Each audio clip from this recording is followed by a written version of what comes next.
Hello friends, অনেক দিন পরে আজকে তোমাদের সামনে একটা ছোট ব্লগ নিয়ে হাজির হয়ে গেছি। তো আজকে বানাবো ওটসের পকোড়া। তো কী কী উপকরণ লাগছে চলো তোমাদের সাথে শেয়ার করি।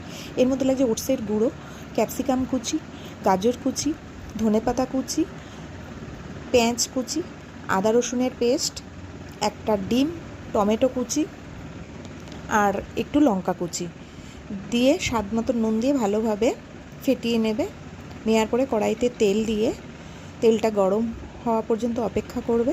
তারপরে এর মধ্যে একটু বাটার দিয়ে দেবে। এই পকোড়াটা তোমরা শুধু বাটার দিয়েও ভাজতে পারো, ফ্রাই করতে পারো।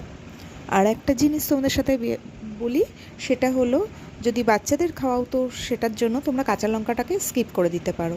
তো আমার পকোড়া রেডি হয়ে গেছে। তোমরা এটা মেয়োনিজ হোক, কেচাপ দিয়ে হোক, এটা খেতে পারো।